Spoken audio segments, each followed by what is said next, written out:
Can we open these beers? Yeah. God damn. I'm going with the classic American dream, the Dale's American Light Lager. It's 95 calories, perfect for my can't drink too much and be too heavy mentality, but live by a body by beer Goals. persona. Lifestyle. I'm doing a Japanese rice lager from Great Divide. I picked it after I got a little bag of kimchi, and I wanted to try them together. Samurai picking kimchi rice lager. Yeah. You ready? The mountains are calling. The mountains are calling. What are you going to do when the mountains call? What do you do when the mountains call? Actually, we would love to know. Yeah. Elizabeth, what's your favorite thing to do when the mountains call? Drink a beer. Yeah.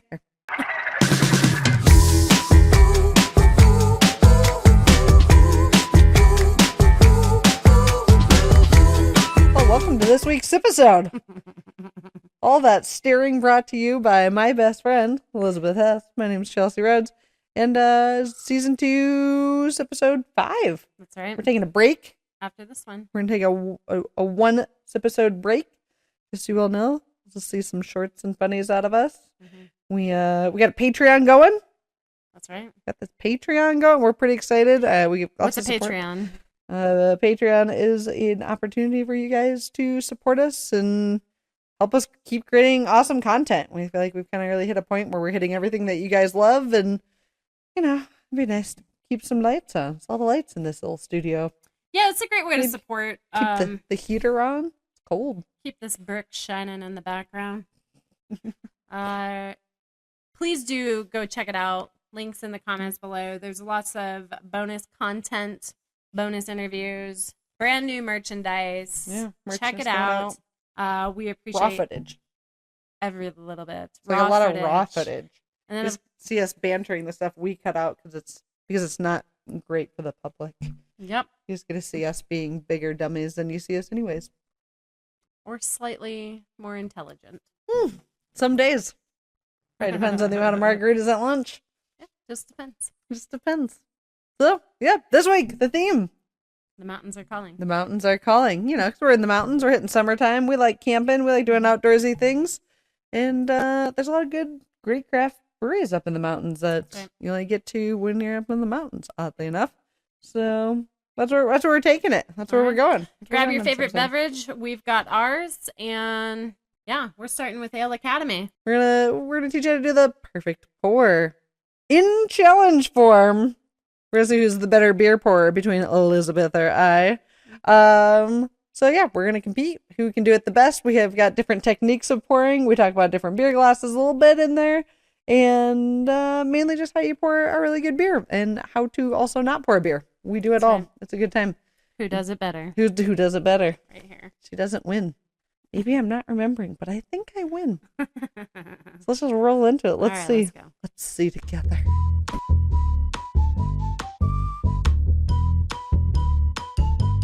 Are you ready to take on the challenge of pouring the perfect beer? Join us as we test our skills and see if we are actually the masters at pouring the ultimate beer. First up, you have to choose the right glassware. Shape and size of the glass can affect the pour and the taste of the beer. Next, it's all about the angle. Tilt the glass at a 45-degree angle and pour the beer slowly down the side. This helps to maintain the carbonation and create the perfect head. You can control the amount of head by adjusting the height of your pour. Let's explore 3 different ways. There's a slow pour, a medium pour, and a hard pour. Now, who can do it better? As the glass fills up, slowly straighten it to create a beautiful head of foam. Pouring from a can is often easier due to its wide mouth. But what about bottles, especially those with fruit-forward beers or sediment? Bottles have the neck, so you often end up having to pour them a little bit slower, except bottles with the sediment in them, you're going to put vertical, so the sediment that was resting on the side now settles at the bottom. Do this about 24 hours ahead of time. You can do a little bit of a medium pour to release the aroma and the carbonation, and then transition to a soft pour on the side, ensuring that the sediment stays undisturbed at the bottom. You'll leave about an inch or so of beer left at the end. Drinking a nitro out of a can? Forget the finesse. It's all about the hard pour. Crack it, pour it straight down the middle to watch that beautiful cascade of deliciousness. And there you have it, the perfectly poured beer for you to enjoy. Thanks for watching. Don't forget to subscribe to our channel. More fun challenges and videos. Let us know in the likes who you think poured the perfect beer. Odds are it was Chelsea. Just say Chelsea. It's easier. If you've enjoyed any bit of watching our video today, please consider supporting our Patreon. Links are provided in the description. We're pretty excited about it. You'll get some fun additional content. And you get to see more of us. And that's pretty cool, I guess. I think it's fun. All right, that's a wrap. We did it. Who is the winner? Probably me. I feel like we should have looked that up before this. We still didn't rewatch it again yet. I feel like it's the editing. same. I feel like it's the same debate. It's still me. I'm still the winner. What was your favorite part about this week's Ale Academy? Drinking beer. Okay. I liked that it was a challenge. That was fun. I like competing. We're competitive individuals, and we learned the sink in the basement is clogged. I didn't see that one coming. Yeah. Definitely the challenge, the competition. I like a good beer bar game challenge, and it's always good to put another notch on the belt, so to speak. It's always good. Just not just another notch. Just another notch. But thank you for joining us. I hope you guys learned something, had a good time during the competition. We enjoyed ourselves. Feel free to put a comment below, and we like doing the Ale Academy. They're our favorite part. It's definitely the piece that we put the most effort into it, so we have a lot of fun with it. So hopefully you guys do as well. And Liz, take us off to our Amazon affiliate. Yeah. I realize we use these glasses because the Colorado Pint Day glass are just so much fun. Yeah. And sorry, we should have used our other glasses because you can't buy these on our affiliate link. But check out our Amazon affiliate link program. There's a lot of really good stuff on there, specifically the glasses that we're using in our upcoming challenges and our previous videos.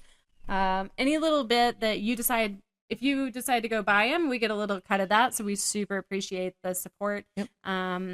So thank you. So it's not just about joining us here. It's about supporting these continuous fun facts, challenges, and videos. So thank you for that. Make your at-home bar look a lot cooler with these sweet glasses. Exactly that. This one's you too. Oh my God, you're rebuttaling off of last week where you talked too much. You know what it is? It's the Monster. The Monster was like an orange drink. I'm not even on here. Well, we got done at the Ale Academy. We're just going to roll right into what we normally do. Brew news. So welcome to this week's Brew News, where we're going to talk about the state of Colorado craft beer scene 2024. As the industry navigates through conditional market correction, and we're exploring the significant changes and the shifts that we are reshaping and how brewers operate and thrive. And hopefully you can learn a thing or two. Part of our Brew News, we're going to try to kind of give you an opinion piece at the beginning and then quick kind of get through some additional news and hit it up a little bit.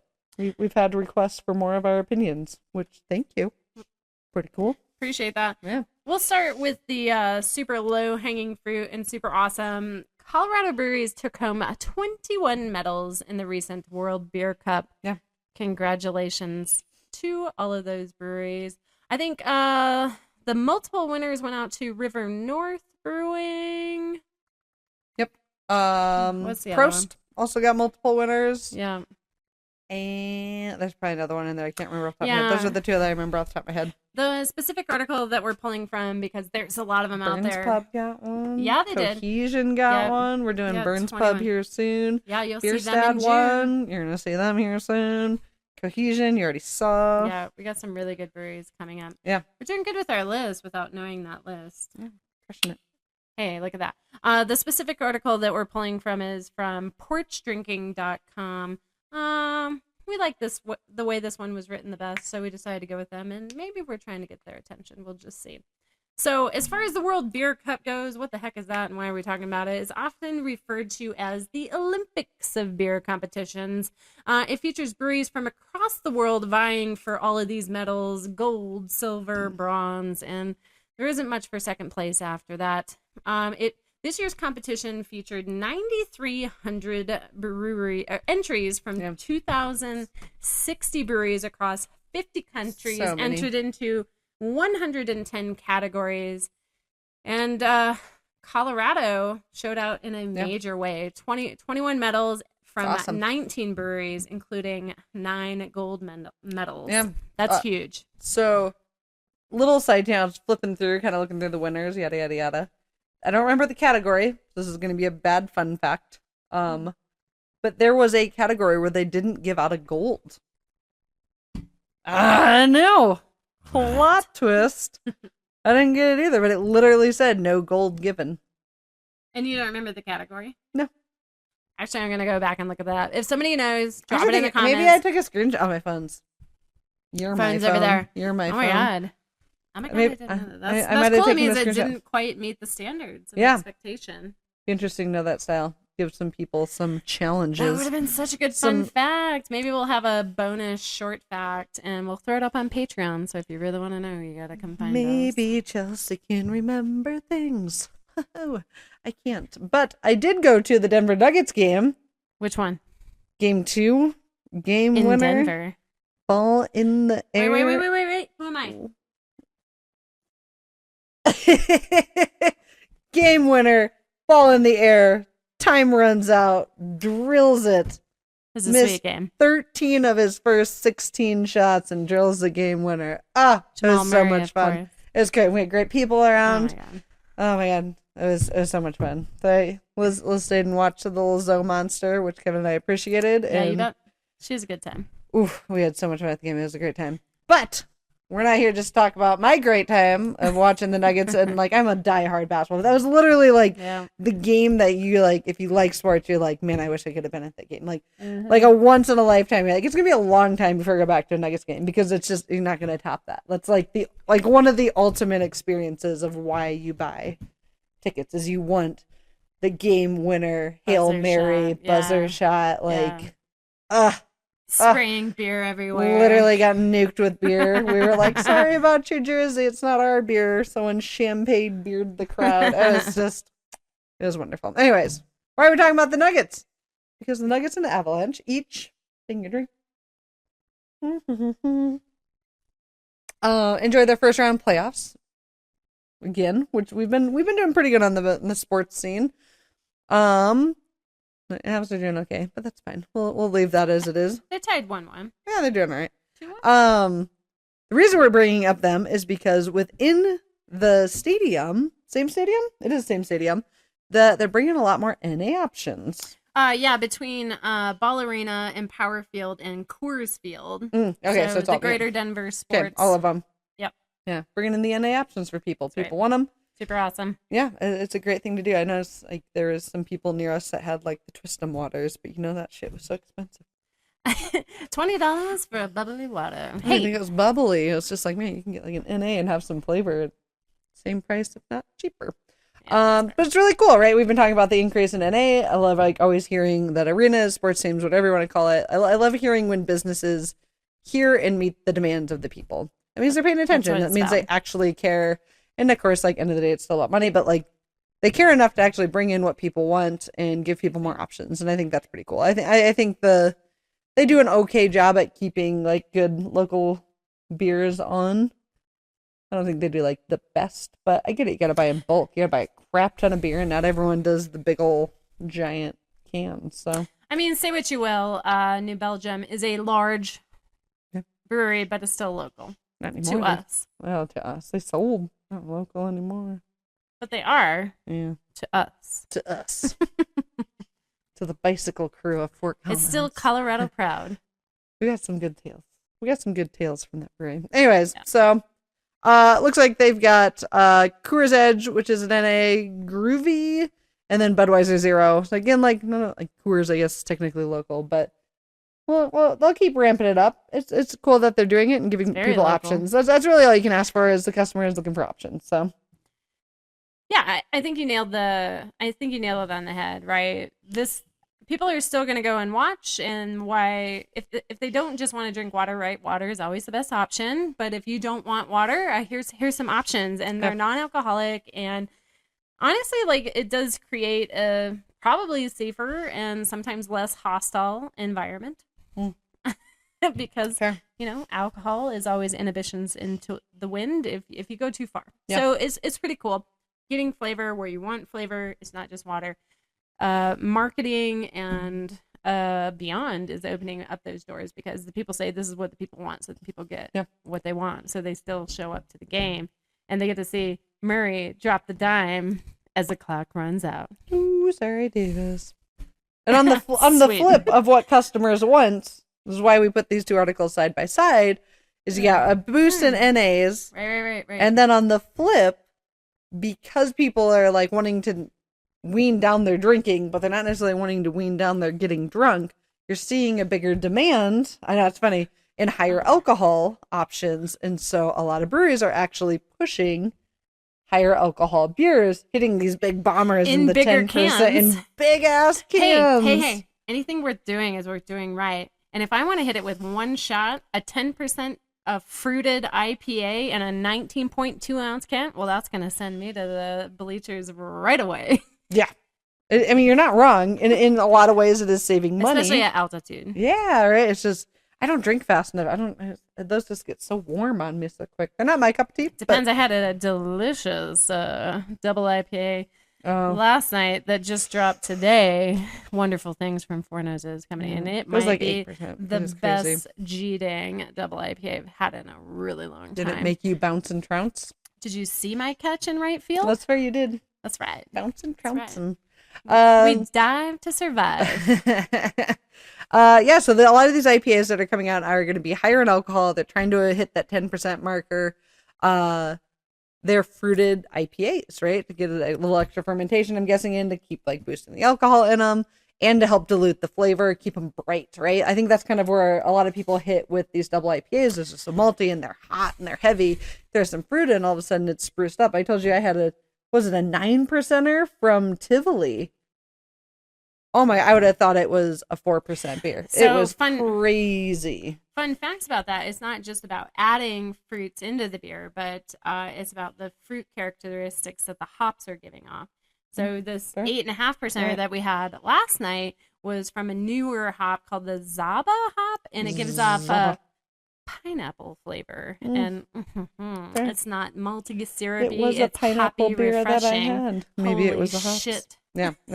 And it's probably cheaper than an actual pineapple. Often I think where we're now seeing it coming from, and we're going to get into it with our super fantastic The Mountains Are Calling interview, where Billy kind of touches in on that at the end of the interview. So make sure you stick around for that because he does touch about that. Yeah. So Coors has some bigger, the Mango McMango face. Excellent name. Yeah, 9.6%. New Belgium's got the Juice Force. Delicious. Yep. Breckenridge is going to give you the old Juicy Oasis Fruited Hazy IPA. We're getting some options. So it's kind of funny. Like, we're kind of seeing this divide in the market where, like, people are like, I want big. I want none. And yeah. I mean, we read a lot of we weren't able to make it to Vegas for the craft beer conference. But we did read a lot of articles, and they do touch on this, and they address it. So I'll let you jump into this next section here. Yeah, I'm really just going to tee it up because I'd like to take your lead on the state of craft beer as it comes to Colorado. You've been in the industry a lot longer than me, so I'm still catching up. But we wanted to have a conversation, especially with the big World Beer Cup just happening. What is the state of craft beer, specifically in Colorado, because that's where we are in 2024. Is it the oversaturation and competition of the market? Are people really over beer? Or is it that the people are just generally want to be healthier? So that's really what we're talking about here, because there's a lot of articles and opinions out there as to what is happening. My favorite one is that you sent over this morning. It was a lot to digest, but I think it's in a very honest opinion of the industry getting its slice of the pie. Yep. And that's kind of where I'll tee it up. So so I personally believe there's multiple pieces. I don't think any of the questions that you suggested are wrong or right. I think it's a mixture of all. We are seeing a younger generation come up that is not wanting to drink as much. Mm-hmm. We are seeing a lot more breweries be like, hey, we kind of do need to offer more options. Yeah. Not to be like stereotypical or sexist, but they want to offer more options to appeal to a wider audience, which is probably just not like white men. And so you're trying to get more of the women involved. Women tend to like not always enjoy beer. Not saying that's exclusive. A lot of women do like beer, but offering wines, offering cocktails, offering these other things to be a little bit more like be more appealing. So I do think people want to be healthier. I think there is a bit of this like if I only have one beer at 10%, it's better than me having 3 at 4%. But is that true? Are you just getting to the point quicker? I mean, if you look at calories, I mean, 119 toucan's going to be less state than 3. State of affairs in the brain, you're also getting to it right to the point. It's actually like a bit of bipolarness if you want to take it for that much, right? It's like, let's jump off the high dive right away because I came here, I want a little buzz. Maybe I don't want to dick around with drinking 2, 3, 4 $20 beers a pop. Yeah. If you're at a stadium. So, crying, baby. So, and then on top of it, prices have gone up. And we've seen this in every aspect. Nobody has not been hit with prices going up as far as going out to eat, clothing, wood, like everything. Everything has gone up. That is literally just the state of the world. And the beer industry is not any different. Another piece the article brought up is like trying to be more environmentally friendly is a big piece, but that adds costs. And it's kind of hit a point where the craft beer space has maxed out what they can charge. We've all gone out and bought a 4-pack that's $18 to $24 and you're like, holy crap. And I get it. They're like, from the brewery perspective, like it's less than drinking a pint still. And you're like, yeah, but you don't get the environment. Like I'm not looking, I get paying that while in the tap room because I'm looking for the environment, looking for the conversation, I'm looking for the education, I'm looking for the other people. I don't want to pay that to take it home. And basically they're like, costs have gone up so much that breweries cannot continue to raise prices. They've maxed out where the market has said they're willing to pay for stuff. And honestly, I do think that's a big piece that has pushed people away. There's a lot of mediocre breweries and prices have gotten too high. And prices have gotten just as high on crappy beer as good beer. Like, and so it's hard to know and when to like push those price marks. So at that point, the breweries have to cut costs somewhere because they can't push it onto the customer anymore. So do you think, okay, so it's a lot about cost-based pricing models, right? We're working from the ground up. So do you think that kind of leads into the establishment and growth, the growth of more established breweries, specifically in our area that seemingly continue to expand, right? We've got a lot of additional tap rooms coming up, but we also see a lot of 10 to 15-year breweries that are closing themselves that could be perceived as not as established in the market. I think there's a couple pieces. They did bring up that this year nationally there were still more breweries that opened than closed, but not astronomically. And they're expecting this year to actually see more breweries close than open this year. Which is definitely showing a piece of where the market is. I think where it's kind of hit, you can be really small, you can be medium, and you can be big. I think where the prices have increased for these medium breweries have gotten so big that like at this, like the small size, it hasn't increased so aggressively for them. Like it has, but they're on such a smaller scale that it's like, oh, well, my costs have increased arbitrary number $1,000 this year. But because they're in this middle ground, they're like, our costs have increased $15,000 this year. But then you go on the next bigger tier and they're still getting the discounts that they're kind of in that middle of their like, our costs increased, but like by 5,000. I think the middle sized breweries really got hit with that price increase, and it was really hurtful. I mean, it's not just grains, it's not just malts, it's not just hops, it's cans, it's labor, it's having to get food stuff in. Like there's a lot of pieces that I think that middle size has really gotten hurt. And so I think that what you're talking about, these 10, 15-year ones that are medium to big craft breweries are the ones getting hurt the most. And we also so you're seeing the bigger ones do better, or more of the consolidation, because 2 mediums can now become one of these big ones. 2 mediums do make a right? They make a big. So one of the other big quotes of the conference was one of my favorite Kevin O'Leary quotes, and it was like, you're either going to turn your brewery into a business and you're going to stop treating it like a hobby. Right? And again, now that I figured out how to use the info cards, I'll put the little info card up there. You can check out our conversations where we talked about, is your brewery a business or is it a hobby? And so How does that play into what you just said? I, Small, yeah, medium, I think large. the small breweries that were more about having their friends there and everybody doing these things together, they either have to pay people less, which means maybe the people can't be doing it full time, or they need to increase prices in the right areas and decrease in the right areas. Yeah. I think they're gonna have to lean it up. We've been pushing. I mean, I don't think there's enough tags we can add in that. I do think the companies that are going to survive right now are on that cusp of being bigger. I mean, that's why you're seeing it. That's why you're seeing these companies buying up all these other breweries because they can run arbitrary number again, depending on their size, say 5 different breweries under the same management team. Mm-hmm. That's big salaries that they don't really have to increase the price that much. Say as like a GM, if you're making 100K a year running 3 breweries and now they go buy 2 more and they give you a boost of 40K a year, which is a huge price, like a huge bonus. That's pennies on the dime. That's 20K per new brewery as a GM. Mm-hmm. That's how you cut those costs back. Or you're going to end up with the small ones that are like, hey, they're owner run. The owner's there, they're bartending if they have the time to, or like hiring that out, and then they're brewing and they're keeping more control over more aspects of their business, which allows them to cut costs. And that's we've talked about before. It's a very much European, like you have these companies you can tell like, or these businesses that aren't like, they're not making bank. Mm-hmm. They're out there basically just being like, yeah, this is how I pay my bills this is how I pay my bills. But like, I'm doing what I love. I'm not looking to necessarily be rich. I don't necessarily need 50-40% margins on my business.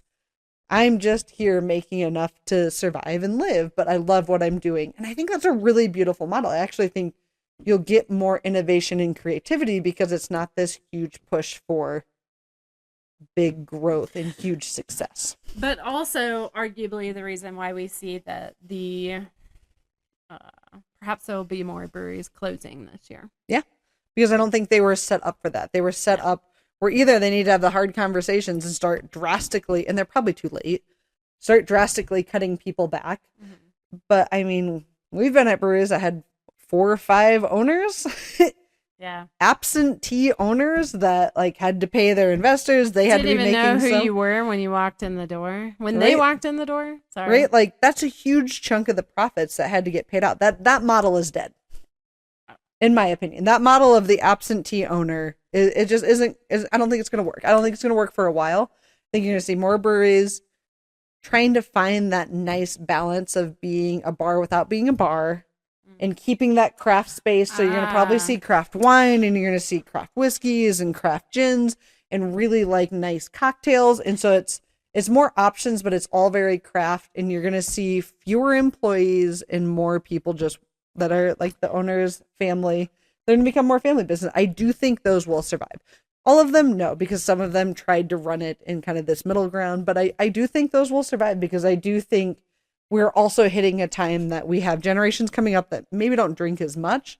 They still want the community and they want to support local. And I think our generation and below is really focused on supporting local and they want that community.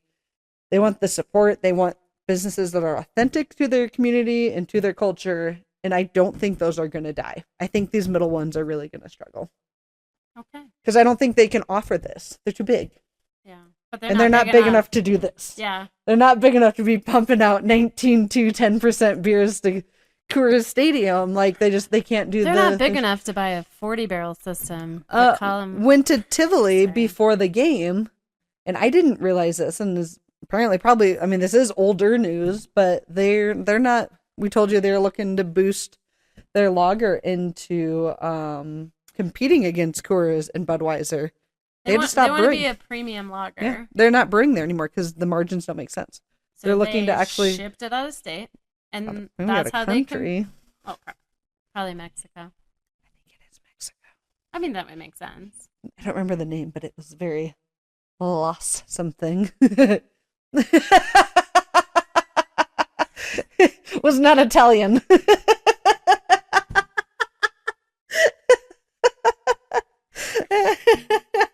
I don't remember the name though.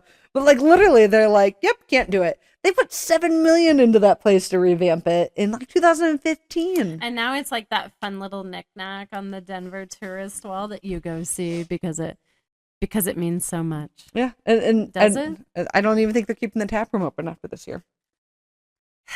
I'm sure someone will fight for it, and they'll probably will stay. Like, but depending on how the nostalgia develops, you probably will have to. It's going to be the demand. But right? the way the state of the beer industry is going, it's going to be hard to keep Maybe it open. We'll go give them a tour, and our audience will bump them up. It's such a cool brewery, too. They even have, like, the brass tanks on, like, that's beautiful. above.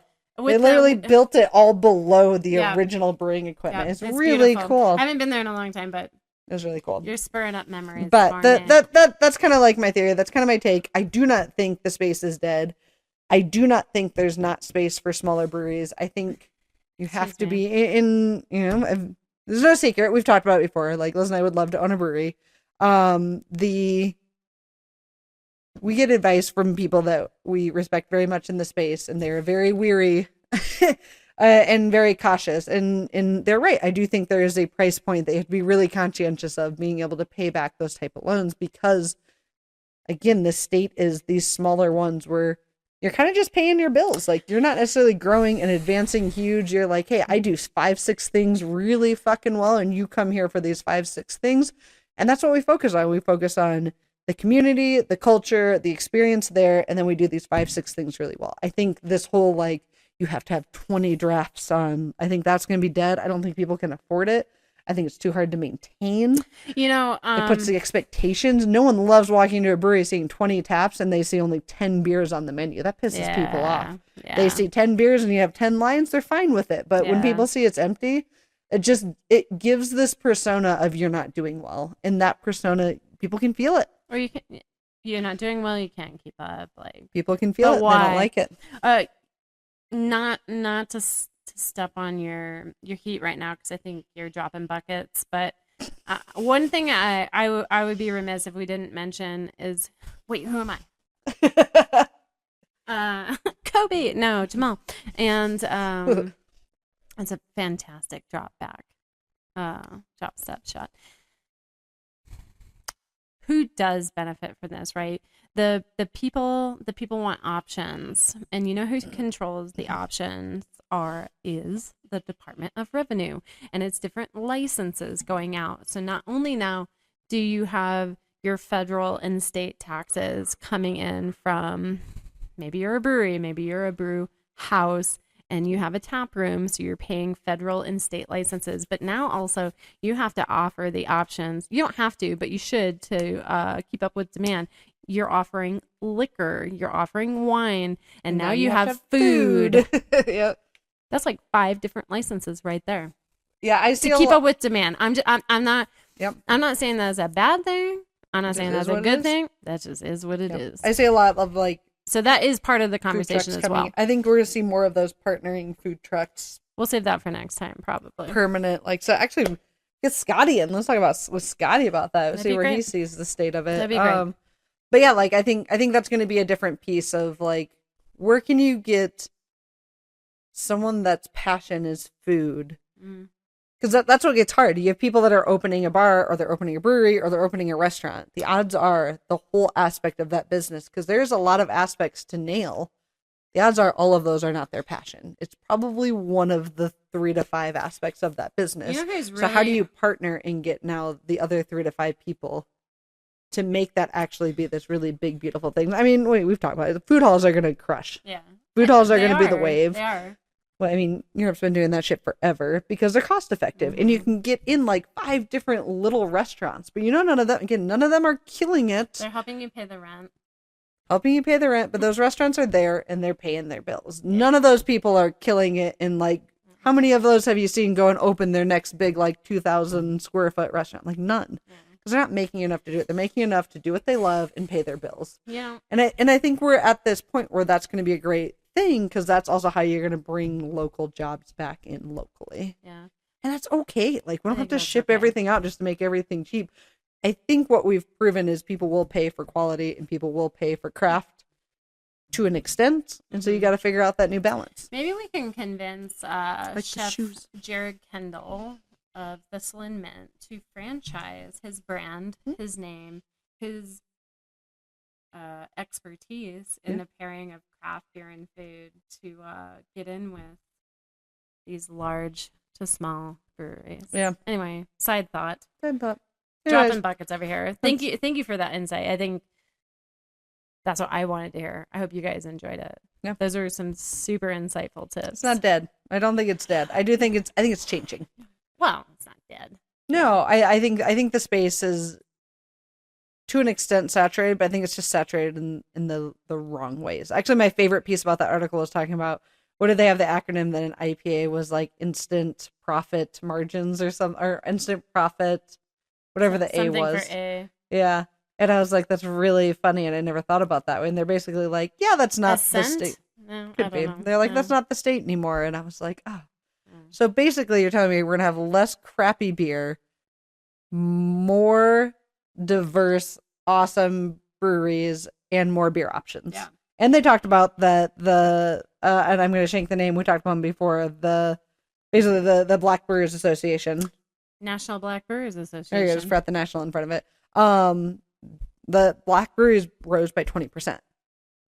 So while a lot of craft beer has dwindled, they have not. And it's showing that community does matter and giving people a place to drink. And I know we've joked about it being like, the white dude, that's the market that's been tapped. Like that's the market that we're going to get new creative breweries, environments, cultures, and beer styles coming out, because I do believe that different cultures and different background of people are going to start coming in because they're okay with this model, this being the little place that they come into every day and they work their ass off, blood, sweat, and tears. And I think it's going to be amazing. I actually think there'll be some trial and some hard times, but I think it is the start of a complete change in the space in all the beautiful ways.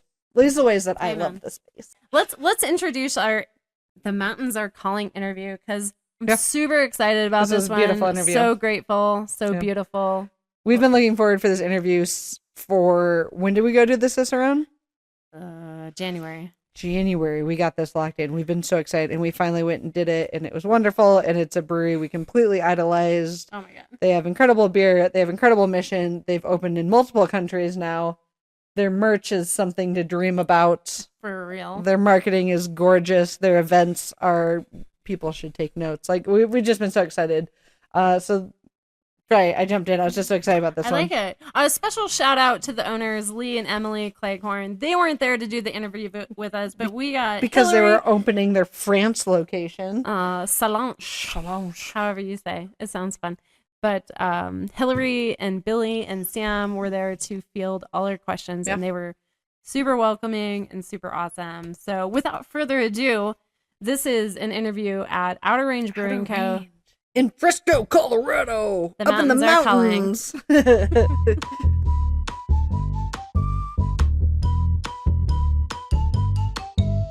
Let's start with mountains, because we're here looking at the beautiful Rocky Mountains. So the lifestyle is really deeply ingrained in Outer Range.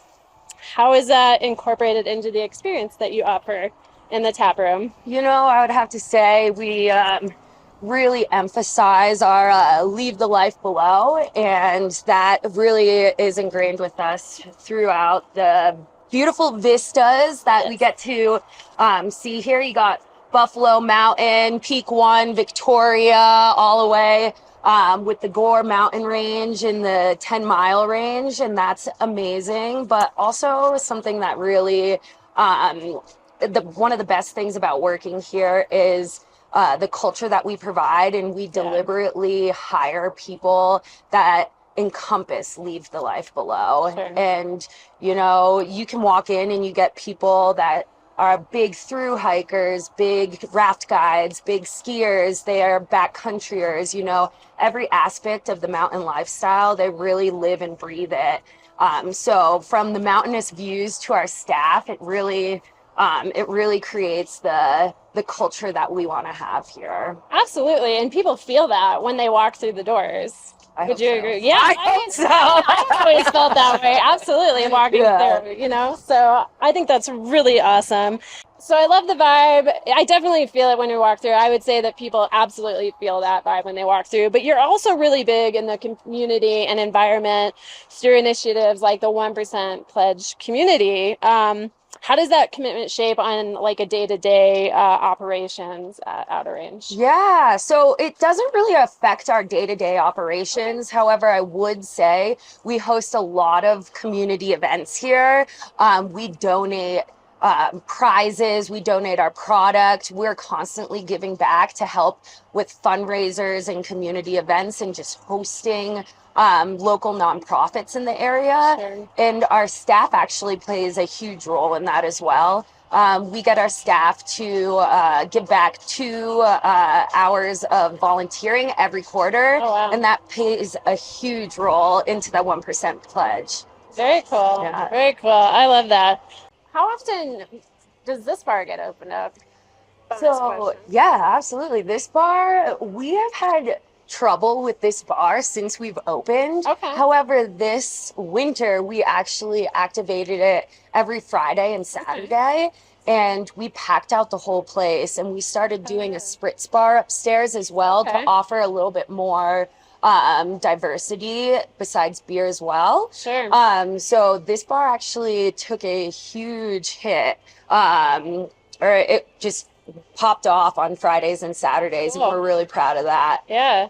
Right now it's closed for the mud season, but we will be opening it again in summer. In the summer. So you think like end of May or something, you'll do more of that, or I you still think- focus on the weekends?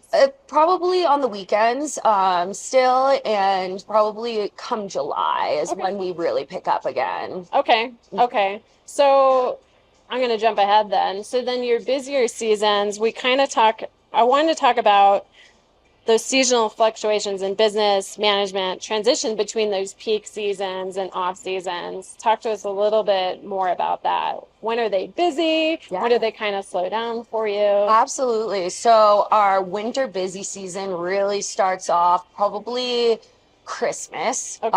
and then really into January through March. It depends when Easter lies. Sure. Unfortunately, Easter hit us early this year. Yeah. So after Easter, it really dies off until you'll get a little bit of a pop in late May for Memorial Day, and Sure. we usually have an activation around there. And then it will come off again for July 5th or July 4th, sorry. Sure, that And through September, the camping season. Okay. It's really nice being located off I-70. Sure. You get all the camping traffic. Yeah. People heading even further west, they all stop by here. Right on. Yeah. I love that. Well, and it's a great way to like probably really see this open during that time this summer. And really you're talking about what? October, November? You've only got really 2 made? Yeah, probably a good 2.5 months in the spring and then in the fall as well. Those are our true mud seasons. Is that then when you often find more community events coming about, or? Yeah, we really try to emphasize activations during those times to really keep people coming in. We really focus on taproom only beer releases. Sure. Just things to make this taproom experience a unique one and to keep people coming back even during the off season. Love it. I love that. Cool. What about from more of an industry perspective, then talk to us about like staffing levels, managing inventory, so that you make sure you've got enough beer on draft, Yeah. especially during those busy Yeah, seasons. absolutely. So our tap room is definitely our biggest sales outlet. Sure. We do out-of-state sales, out-of-country sales, and local sales. And during our off seasons, we really emphasize those out-of-state and out-of-country sales. So while we can still keep the diversity in the tap room with our new beer and our new SKUs, I really focus on data-driven analysis from Sure. previous years to make sure I have an accurate count on how many SKUs we need, how many cases. We really do a little bit more case heavy rather than draft heavy during this period. Sure. And we do emphasize those, out of state shipments, make sure the rest of the the country can get our beer when during busy season it's harder to acquire. Sure, yeah. I suppose you have a lot of people, especially if you're picking up all that camping traffic. They're like, "Oh, I had a beer, it's great, but I'm up here in the high altitude. I should probably just take it down the mountain with me if that's where they're going or to their campsite." You're right, Wherever. absolutely. Yeah. As for staffing, we get a lot of seasonal workers as well. Like I said previously, we have a lot of raft guides or ski patrol people. So we have people that either do one season or the other, and they keep coming back for more. But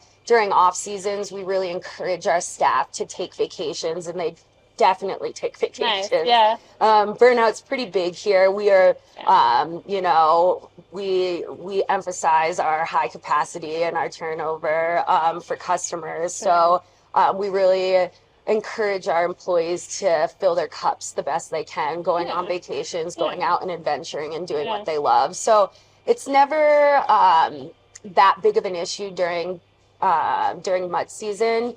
And I can honestly say there's so many projects here that need to be done. We keep our staff really busy. Yeah, I could see that, especially always trying to ever grow, I guess it would be. Another bonus question out of curiosity. What's the staff camaraderie like? I feel like, again, that lifestyle is embodied here. Do you guys find yourself going out and doing these adventures together? Is there a lot of overlap? So I'm happy to say we have made 2 outer range hockey teams this season. Yeah. And we won the championship back to back, and we even moved up a league. So there's a lot of camaraderie here, a lot of people first time playing. And I think just like getting out together and doing outdoor activities. We do, you know, Rockies games. We have game nights. We had a murder mystery night here at the brewery, fueled by tacos one night. A lot of people, I personally, me as the manager, I don't hire anybody's friends or family because I do want to make people hang out with people they wouldn't normally hang out with. However, we do make sure it's a good culture fit when they come in here and make sure they do like doing all the activities that we really, you know, we really emphasize in our day-to-day lives. So really brings people together that wouldn't normally come together. And it really creates a really tight-knit family. Bonding through, you know, all the outdoor adventures that we love to do. Hell yeah. Well, and the number one way to maintain your ethos of that lifestyle that you're trying to promote, I mean, it's got to start from within. Absolutely. Right? Like, Absolutely. I love that. I love that. Wow. Any noticeable difference on what would be perceived as then that beer demand compared up here during these seasonal fluctuations as maybe compared to, say, down the mountain where there's more of that infrastructure of residential that you're constantly pulling from? Yeah, absolutely. You know, I think a big factor for us is tourism, and weather plays a huge role in that. For example, this season, it was a late snow season. We didn't have a great snowpack at the beginning of the year, and Denver was getting unseasonably warm weather, and it really deterred people from coming up to the mountains, and that in turn affected our sales. So that does have a huge factor. I know Breck this year at the beginning of the season had the most cancellations. So if vacationers are not coming up here, it definitely directly affects our business. I also have to say, like, if we're having a great year and we're getting all the snow, like we are up and sales are up and people are enjoying it and operate all day. And it helps us that we're literally right off of I-70. So the highway definitely affects our business directly as well. If people can't come up I-70, we don't have a busy day. If people are stuck here, if I-70 closes at the tunnel and people can't get down, we probably gain another 5,000 in sales that day because everyone's stuck. They don't know where to go, and we're directly right off the exit. So that definitely helps us a lot. Convenient. So as much as I say we love our local presence, we absolutely do, but the amount of tourists that come Sure. through here really depend Yeah. on weather, depend on the road conditions, and really affect our Well, sales. sure, yeah, that's what's going to make it thrive, right? Not Absolutely. saying there isn't that bit of sustainability. Talk to me then a little bit about the Frisco environment, like all the areas around. Like, how is the local community? Are they here often, here and there? Like, Yeah, we have a great presence with our local community because we do this thing called the Can Club and Summit Club every year, and this is a club that gets you to come in every month and pick up 2 free 4-packs. oh, Yeah, and so they get to choose. They get their free. They pay for it at the beginning of the year. complimentary. Yeah, It's free, yeah. and they get their free 4-packs every month, and it encourages our local program to come back and keep coming back. We also have a great local trivia night on Tuesdays Okay. that brings in a huge local crowd. We've been doing that for years now, and I would say a big part of our community, the local community that comes in, are road bikers. Oh, sure. Yeah, I in didn't the even think summer, about you that. know, people riding around the lake, people riding around Summit County, enjoying these beautiful Oh my views. God, yeah. You get so many people in their road biking outfits, which are quite funny when they're walking up to the bar. Yeah. But I would say we do have a strong local presence. We just, again, we really rely on our tourism as well. Sure, yeah, and I suppose like a lot of people come up and stay for months at a time. Yeah. That's part of that, right? Even if it's the winter season starting, maybe they come in November and stay till January and then go on. Or- Yeah, absolutely. We definitely have our snowbirds. Yeah. We definitely have our Yeah. people that come for the summer as well, and they really love the lake environment. That draws a lot of people up here. Sure. Oh yeah, it's gorgeous. I And love going. I can't emphasize enough our the Dillon Amphitheater has just blown Yeah. up the past few years, Yep. especially last year and this year. I mean, every time they have a concert there, we get flooded with locals, and it's been such a great opportunity for us to capitalize on. Sure, yeah. I totally forgot about the amphitheater. So taking note, I got to see Citizen Cope there a couple years there. That was a good time, and I had never been there. They're getting big names, and it actually just went up in price, which I'm so sad. But Eh, you know, gotta take what we can get. yeah. I feel like it comes with the territory, right? Like supply and demand. Sure We does. are aware of that. Let's see. Any other way of attracting tourists outside of the natural weather and seasonal aspects? Yeah.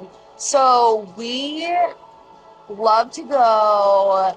We love to push the limits, and we love to host massive parties. You've got the space.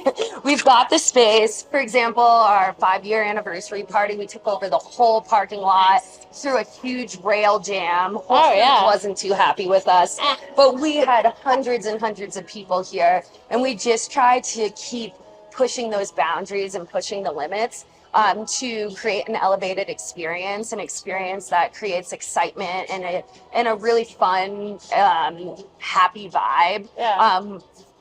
We're having what was I gonna say? We're having our Frontier Days. We have that every July. That has a mechanical bull, axe throwing, turkey legs, country western apparel. Just we encourage our guests to dress up, so it keeps people wanting to come back for those same vibes and those same that party essence. Yeah. So that's something we like to do to keep our locals coming back and to attract the tourists as well. Sure, absolutely. And who doesn't love coming to the mountains in the summer outside of coming in the winter? And it's like a big Oh, yeah. blockish parking lot party? Yeah. What is it? Rail party? What did you call it? In the winter we had a rail jam, so jam, there's a bunch yeah. of skiers and snowboarders doing all these tricks on rails. Sure, okay. It was amazing. We have live DJs, Yeah. you know, anything we can do to create that elevated experience. Sure, yeah. At elevation. Yeah, right? Yeah. Thoughts on checking out the yurt? Absolutely. Sure. Let's go check it out. Let's do it. So our yurt has been around since we were in the little tiny side of production and had our little bar there. Okay. And we had the yurt because we had no seating. So the yurt is really sentimental to our owners. We put it up and take it down every fall and every spring, and it is not an easy feat. Yeah, I suppose not. But we really love this space, and we can't, we're always expanding because we can't hold everybody in our space, even though it's very big. Well, and then, so you have tables, right, for your patio setup? Oh, yes, yeah, absolutely. I haven't been here in the summertime, to be honest. So so our patio's usually huge. But yeah, this is our little yurt. It's got windows, we got heaters, sky. Oh, yeah, don't worry about it. Okay, a little noise. Yeah. I thought it'd be a good spot to ask more of these European questions.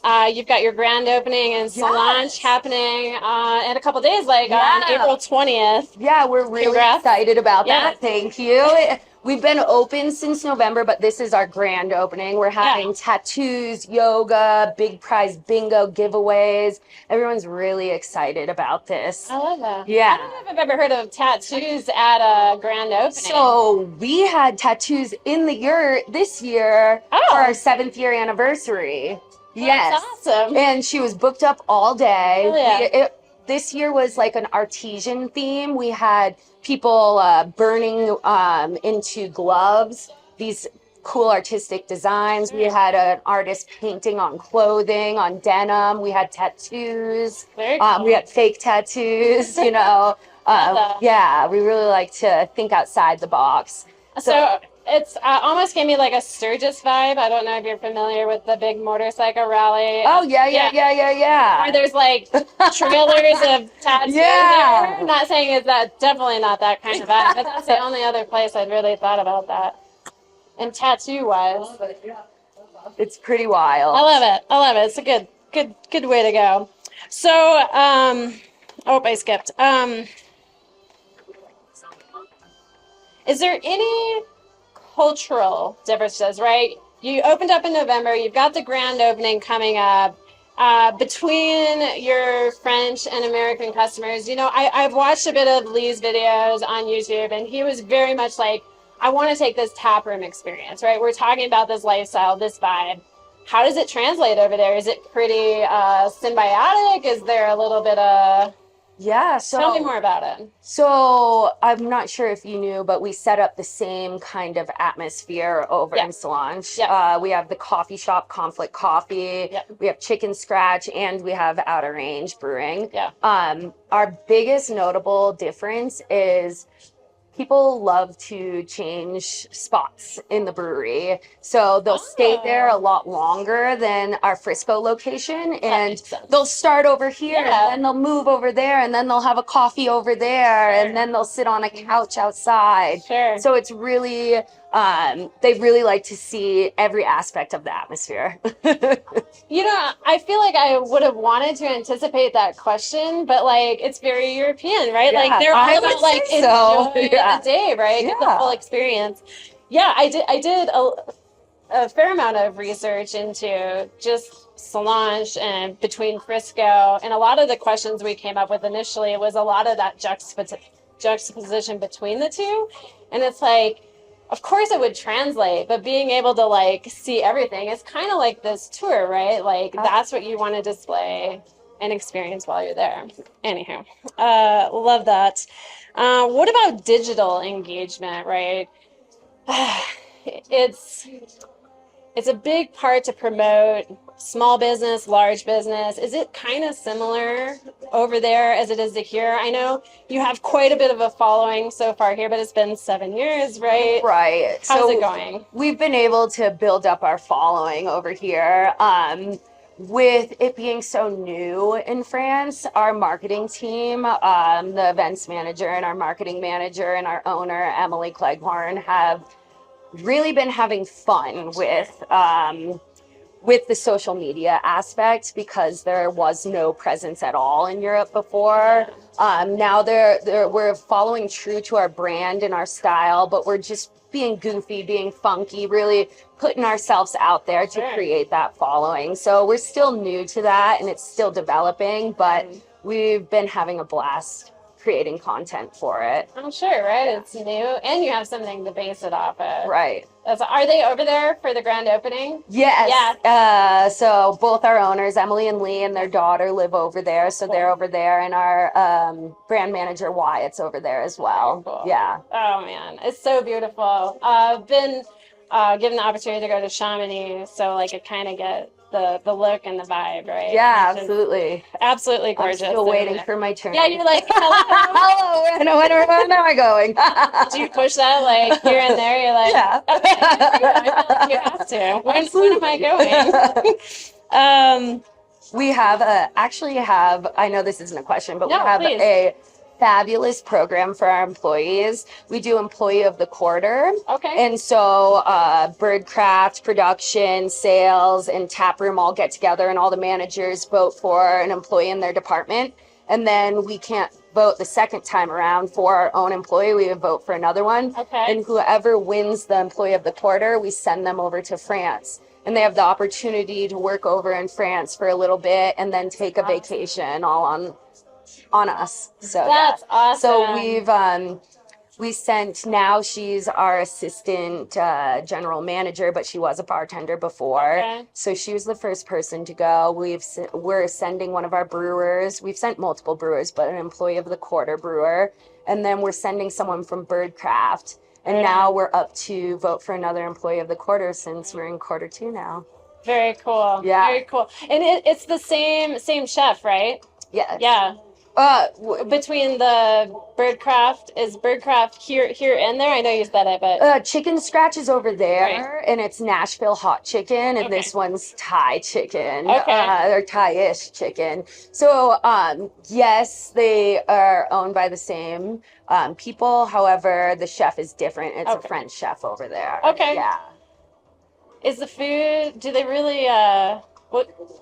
What's the difference I then? think the French people thought it was a little bit too spicy fair, to begin with. Okay. I was like, do they understand Nashville? Yeah, so we got some feedback that it was pretty hot, but I think now people are coming around to it and really enjoying it. Okay, that's cool. I mean, it goes great with we couldn't do Thai-ish fried chicken over there because it was a faux pas, and we're like, well, why not Nashville hot chicken? So it is breaded chicken over there, whereas here it's all gluten-free and fried chicken. Yeah, exactly. Very cool. We talked about events earlier. Do you have any, besides the Solange Grand Opening, do you have any events coming up or initiatives that you want to highlight or you're most excited about? I think both locations are very excited about Frontier Days. Apparently they're doing it over there as well in August. And the French staff have never heard of anything like that, have never done the Western thing over there. So they're really excited to have the mechanical bull and, turkey legs, jumbo turkey legs over there. So I know they're very excited about that. That is a good point. Yeah. Why would they experience the Wild Wild West? They wouldn't. No, they wouldn't. Exactly. So they're all excited to dress up, and I think it's a fan favorite over here as well. Sure. It's easy for people to dress up and get together. I mean, any reason to have a party. I mean, keeps people coming back. Exactly. For sure. Another big fan favorite is we have a puppy party I believe it's July as well. And everybody brings their dogs, and we bring adoptable dogs from the animal shelter, and they usually get adopted here. We just have a lot of nonprofits. It's another way we give back as well. We do fundraisers here. We give out dog treats. There's literally 1 million dogs here. It's just surrounded by a lot of burners, a lot of golden retrievers. Sure. Yeah, it definitely brings all different kinds of people out, and definitely animal lovers. What's the closest animal shelter? Frisco Animal Shelter. Okay. Yeah. And that's who comes in? Yes, we get a few different animal rescues that Okay. come in. Yeah, but we bring dogs specifically from there. Very cool. Yeah. Very cool. I'm not surprised it's Bernice and Goldens. Yeah. I have a little mutt, but she loves the cold. She's very weird. Oh, so do I. Talk about us continuing to grow and evolving, right? Like Yeah. we've got the vibe, we got the lifestyle, we got the parties happening. How are you going to continue that growth along with what you learn in France and build it up? Yeah, so I mean, the craft beer industry is definitely ever evolving and it's definitely changing. We're using different methods that we adapt from France and from Frisco Sure. to help us keep growing. Something that we really want to keep doing is having those taproom only releases to create people to keep coming to us to buy the beer instead of going to the local grocery store Sure. or local Sure. liquor market. Also, another thing is we really pride ourselves on how unique our merchandise is. Yeah, yeah. We had, very. beer and chicken swimsuits. We've Yeah. had, terry cloth, chicken and beer shirts. We just really like to, push the limits there as well. So Sure. we're not just looking at beer as a whole, we're looking as a business as a whole. So we're really trying to expand our market presence in Western Colorado, Sure. out of state, and we're really focusing on like our parties, our private events, renting out our space, Sure. hosting events, and also again throwing great parties that really keep people coming back for more. Very good. Great answer. Great answer. Two more. One, can you tell everyone who you are, your role here? Yes. I forgot to ask. Absolutely. My name is Hillary, and I'm the taproom manager here at Outer Range Brewery. Thank you. You're welcome. Last but not least, if you could be any beer in the world, what beer would you be and why? All right. I think I would be a sour because I'm sweet most of the time, but I pack a tart punch. And because I love sours. They're so good. Yeah. Oh my God. Totally, totally favorite beer. Yeah. Awesome. Thank you You're so welcome. much.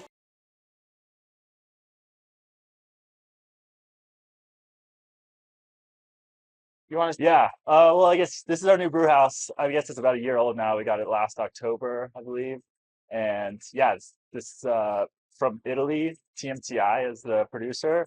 And it's like a fully automated system that somehow fit in our space, but you can see, lights and valves and everything's kind of just happening on its own. Um, but yeah, we got this at the same time that we opened in France because they have the exact same brewery over there, brew house, 3 vessel. Um, so they can put out a little more volume. It's also twice the size out there. They got 30 hec. This is just a 15 hectoliter or 20 hectoliter.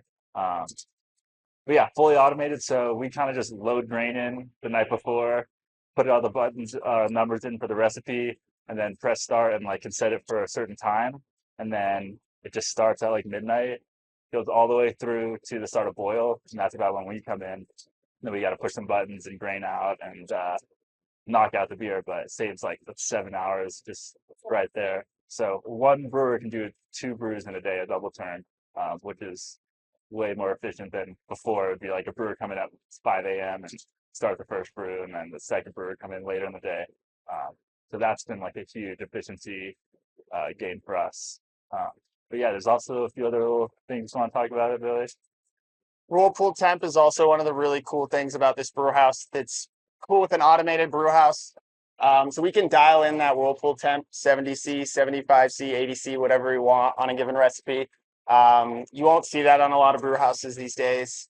Also, we have like an automated hop doser. So there's no, those hops are hitting the boil at the exact same time every time. There's not like you get distracted for 10 minutes. Oh, got to go run up there. Oh, 20 minutes late. Yeah. Those kind of things takes away like that, your individual like differences and yeah. Yeah, we got a mash mixer and kettle as the last vessel, so we can do mashing in, do like the concoctions as well. Before we just had a kettle lauter ton, where we just do single infusions, but this allows us to hit those temperatures and those times, so it's like spot on. And yeah, kind of dial in different beer spot styles. It's been fun to do like decoctions for our lagers and our wheat beers. Yeah, And I'm sure this is probably an obvious question, but there's a lot of like fail safes in there. They go wrong, they fail. yeah, Yep. sensors and everything. Yep. Kind of fix it then it fails in this one. We do, yeah. One of us. Yeah. Kind of check his computer in the morning to make sure everything's running smoothly, and if not, come put out a fire. That makes sense. But we've dialed it in where it's not doesn't happen too frequently these days. That's good. Yeah, really nice. That's important. Okay. Yeah, You have a discussion new beer releases every week, right? So how did I guess we kind of covered it. You guys that's kind of how you keep up with that demand. yeah. I think we're filling 4 30-barrel tanks and 2 15s per week generally. And we're pumping out a lot of our core brands. I think that's kind of what the market wants right now. A lot of Steve, a lot of Cuckoo, kind of keeping up with that demand, as well as, yeah, the smaller batches are generally our tap room only releases. That's when we can play around with the different hops and different grain bills to kind of put out something new every week. Yeah. Something a bit more about that creativity then is that black effort or hey, I was thinking about this at 2 a.m. wanted to come to process that you have to go through. We'll do the 2 a.m. stuff sometimes. Yeah, for sure. Like that's probably one of the big things is we have like good communication with Lee up in France, and he definitely will give us enough rope to hang ourselves for sure on some recipes. Yeah. So yeah, which is fun. That's what we like to do. Like our fooder over there is very much like our kind of project beers, our one-offs. Yeah. But yeah, the big thing is yeah, just being able to talk with Lee, get the feedback from him, send beers out to him, let him know like, Yeah. hey, I'm trying this, I'm going for this. What do you think? Could I make an adjustment here or there? Yeah. Lee is still kind of in charge of most of the recipes, so we're still working a lot with him. But yeah, he definitely gives us some leeway, and we do have like the smaller tanks really do help us like play around and not putting out 30-barrel batches of something we're not quite sure on yet. We don't have like a pilot brewery or anything. It's not really quick. Yeah. Do you have anything especially going on now that you can highlight? Nature therapy or The next couple of weeks that are Um, or months? I mean, it's the internet, it doesn't really go anywhere. we just had like Blizzard Buddies was a new collab we just had out. Nature Therapy is a new hazy that we have out. Grubby as our 420 release, I think we just packaged yesterday. Pretty dank. It's a, going yeah, double going IPA. for like the hemp terpene Yeah. kind of dank vibe. Yeah. I think we got a Kolsch in here. Just one of our. This is our dry hopped Kolsch. I guess not a lot of people are putting hops in a Kolsch, but we put hops in everything. So Well, yeah, right. That's kind of the vibe. yeah. Bonus question, but West Coast filters are pretty popular right now. Are you doing any a quick opinion? Yeah, we'd love to give a shot on some of those. Yeah. I don't think we've made one yet, but could be something. That's kind of in the works right now. That's like in the talks. Yeah. Yeah, for sure. That's like I'd like to take a shot at one of those for sure. Yeah. There definitely seem to be the hot trend right now, right? Yeah. I think our pilsners are generally pretty hoppy, so it's like, what's the, where does the West Coast turn into a pilsner and vice versa? So And I think that's a lot of like the big debate. yeah, cold IPA or lager, like what is it? I don't know. It's just fun. We can give it Yeah, Yeah. it's all marketing. play. Yeah, Fun. yeah. Talk about what's in the silos. Yeah. Just a little rundown. Forget, was it Pills? North Yeah, we got 3 silos. These are all new with the brew house. Okay. We got a base malt, like just proximity base, Golden Promise, and then Pilsner malt, which helps us kind of hit most of the beer styles. And then this shipping container over here is how we load in our like specialty malts and our bagged malts to accommodate just throwing base in there. Sure. And I think you told us last time, do you have somebody that comes around for the spent grain and what have you? Or Yeah, we got a farmer, Yeah. a rancher, who picks up our trailer and swaps it out every few days. It's been really huge. very cool. This is our like spent grain line, so it just pumps it all the way out from the brewery all the way back. We've had some issues with that. If you see how it's insulated now and we put heat tape on it, we had some issues like the first winter with it, with like ice freezing up on the bottom of it and then the grain wouldn't come out. And yeah, we had to use like a high pressure hose and jet it out. And yeah, that was a whole ordeal, but got it figured out now. Yeah. Yeah. Kind of the struggles of being in the mountains in the winter and half of our stuff is outside. So Temperature and altitude. yeah, Yeah. it's all Got to play with affected. those constantly. Let's check out this. What is it? Your malt house? Yeah, like a small container. Storage container. Yeah. See like the chain and disc right there, like the little discs that are inside that 4-inch tube, and then a chain down the middle that like pulls it. So yeah, the silver is just a chain and disc that just loops in with the brew house, and then all the white piping coming is all the grain from the silos. So yeah, we got like the highway of pipes and things. Very complicated. Yeah, Our cousin. yeah. It's Turn some light on. yeah. Really, it's just to get Yeah. some Oh yeah, we can roll it here. highlight. Tight space. Yeah, not super cleaned up in here, but yeah. So all the grain comes into here through our flow scale, which is over there on the left. So that's how it measures and calculates how much grain is coming in. And that pumps it over to our mill, which is connected with our chain and disc that just brings it to the brew house. And then we have a specialty dump in. This is just for unmilled, like flaked things, like oats, flaked oats mainly. And then we got milled specialty grains here. That goes into the mill as well. So it all works out eventually. It's the brew house. Yeah, we don't have any space inside.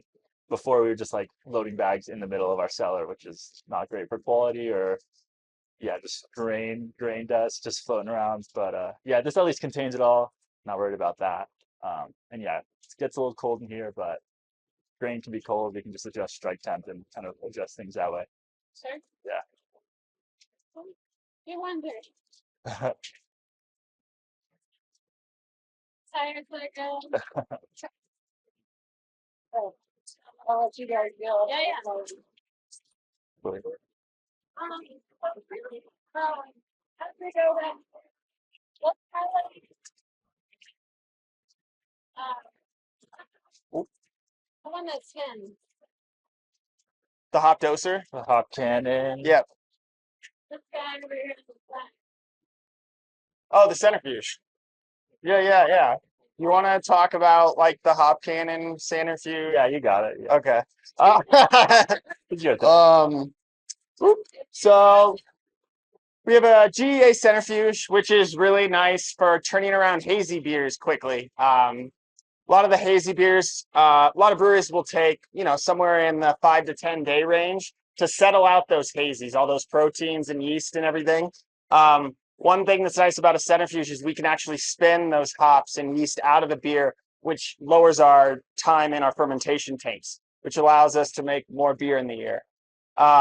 So one of the things, though, that we noticed early on with the centrifuge, even spinning it, quote unquote, dirty, where it's like where you're actually like picking up some of that yeast and hops a little bit in the final product, that it had less oils. We just didn't quite see the pop that we liked originally. So we added what's called a Rolec. It's a dry hop cannon. It actually grinds the hops as they're coming into the tank through like your little, we can look at it over here, through like a little conical shape. And then research through the beer, all ground up like that. And it actually will extract more oils. So that kind of balances out the centrifuge. Centrifuge pulls a little bit. We get a little bit more from like the Rolec, but yeah. As opposed to older technologies. So what, like year and a half? Yeah, year and a half. We've had it. Yep. For those that don't know, right, you guys are absolutely known for your hazies, right? Right, yeah. You're here in those ester corn, So this is a big part of like getting those pushed out more regularly and the best of the best. Very expensive. Put it out there, right? Yeah. Anything else you want to highlight on? Or you want to go look at the other machine? Yeah, let's look at the cannon real quick. I'll show you how it works. So you're gonna put the hops in here. Gonna come in here through the beer stream. So you have the beer stream coming in here, and then this is just like your typical pump. It actually has like a little bit of like a shear auger that grinds the hops as it comes in. So you got your beer coming in, hops drop in, hit that shear auger, grinds it up, then comes out, and then goes back to the fermenter. So it like basically cycles through here. And then you can valve it off right here. But yeah, definitely immediately noticed like a lot more aroma from using this versus just like over the top like most people do. So for our 101 people that aren't super familiar with hazies or want to get into it, now they've kind of seen the brew house and got to go outside a little bit. What do you want to highlight for people that would be coming to Outer Range? Okay, here's your flagship, here's your specialty. It's a bonus question, sorry. What should I look for? Hillary? Like what put you on the map? What type of recipe without giving away the recipe? That was being like finds you. Definitely a Citra forward. Yeah, for sure. Like we're known for Steve. Yeah, and like I mean everybody. I mean it's not a secret. Like steeps of all Citra, hazy IPA, double IPA. So yeah, that's definitely what we're known for sure. Yeah, I think we're just able to with the hop cannon we're able to dry hop earlier in fermentation would help bring out a lot of more of those like aromas as opposed to maybe dry hopping later in fermentation. I think that kind of enhances like the fruitiness of the beer as opposed to maybe something that's like a little bitter forward, like some of those older IPAs you'll get back in like 2010s. We're definitely our dry hopping times. We're going for biotransformation. Our hazies. I know some of the newer hazies are going for like a little bit thinner body, a little bit more like raw hop aroma rather than that like really tropical fruit juicy. That's what we're going for. We're going for that tropical fruit juicy. Yeah. Yep. Very easy drinker for somebody who is not as familiar with like an IPA for that matter. Yeah. Tell us a little bit about your time here. I mean, people coming through for the tap room, but you also to go and honestly, this is probably the thing I get the most questions about. Okay. Maybe it's just because it's closest to the tap room and people can see it the easiest. Yeah. But everybody always comes, especially when it's running. If the like rope is open, people will walk back here and just kind of sit with their beer and watch cans get filled. And we're all like, I mean, there is a table. Yeah. I mean, to us, we're like, you want to watch cans get filled? Like, actually, all right, have fun. Like, so it's a 6-head Cody. Does about 35 cans a minute. We run about 4 days a week. What is like 90 to 120 barrels a week, something like that we'll package. Yeah. All the beer is being packaged. Like half of every 30 is being canned. So it's like a ton of cans running through here every week. Awesome. Yeah. Yep. Got this big storage container to store them outside. Yeah. But yeah, we did our best to put a decal in here. You can tell, like, yeah. Cool. Guys, thank you so much. I'm sorry, I didn't just go right away. Can you please introduce yourself to the world again? Oh yeah. Job. I screwed up. It's my yes, my name is Sam. I've been here for about 3 years. Graduated from CSU with a fermentation degree, and yeah, was started as an intern and now as our quality manager / brewer / do everything. So thanks, Sam. Yeah, thank you guys. My name's Billy. Also been here about 3 years. Studied up in Vermont, American Brewers Guild, like Lee, our owner, did. Also was a beer and liquor buyer down in Denver for a couple years before I got into the production side. Yep. Thank you so much. Sorry I messed that up. No worries. Everybody gets this question. It's really just a guilty pleasure. If you could be any beer in the world, what beer would you be and why? I really like Stiegel. I don't know, the Austrian lager, like just my favorite crisp light lager. Get it at like any German beer bar. That's I think my go-to. Yeah. Any authentic German Weiss beer. The real German Weiss beer, not Hefeweizen. Yeah, the real stuff. Thank you guys. Yeah, thank you guys. Appreciate it. Of course. You did great. It was quite an interview. It was such Oh my a good God. interview. Super like, insightful. So much fun. I Yeah. learned so much. Yeah. Especially about their events. I Yeah. didn't know the level of events that they took their events to. Like, that was really cool. I think if you're a brewery and you're looking to figure out something unique to do as an event, like, follow Outer Range. They're killing it for cool, fun. I was literally tearing up when she was talking about doing the Frontier Days in France. And I was like, that's such a I mean, we're from South Dakota, so that's like very normal. That's like just going out to eat, and it looks like Frontier Day. So it's super normal for us. And then like you come here and they do it, and there's a lot of like farmland, so it's like semi-normal. There's a lot of ranchers here. But her talking about like France and being like, I don't know. Do you want to ride a mechanical bull? I was literally back behind the camera tearing up, laughing so hard at thinking of like my stereotype of France and like French people, and then like the spurs and the big belt buckle. They're like, and what the is hats. the Wild like, West? Literally, what is the Wild West? Like, do they even watch Westerns? Is that just like a complete foreign thing? I was rolling because I hadn't ever thought of like how Western movie that must look. And like, I bet that event kills it out there every year where they're like, this is a whole cultural like American experience. And it's like, I suppose it's similar to like the Renaissance festivals over here. Yeah. Like that's pretty foreign. There was no Renaissance period in the US. You know what I mean? That all took place in Europe. That's fair. And so the Wild West is to Europe what the Renaissance is to the States. Is that true? Yeah, I don't know. Is that true? I don't know. I want to know. I like it. Know. But anyway, sorry. The amazing interview, amazing people. We were very privileged to have met Billy while we were doing our sister run tasting test. And we got it locked in. And he is an incredible human and gave us a tour that day. We went up and hung out with him, and then got us hooked up with Hillary and did it again. So again, like huge fangirls of the place, always have been, even more so now. Some of the best hazy IPAs I've ever had. And great hazy IPAs. So absolutely loved it. An incredible experience. I came in with high expectations and it exceeded. Like totally I left just on cloud nine. It was fantastic. So thank you guys for that.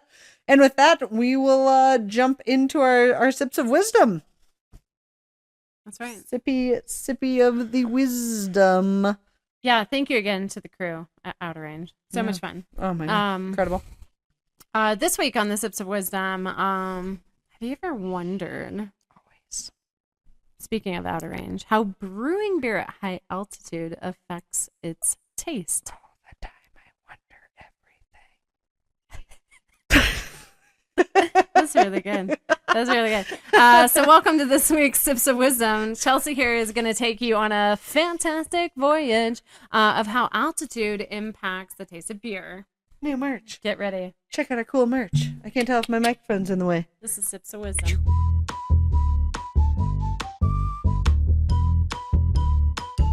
As the mountains continue to call in this episode, did you know that Colorado actually has some of the highest breweries in North America?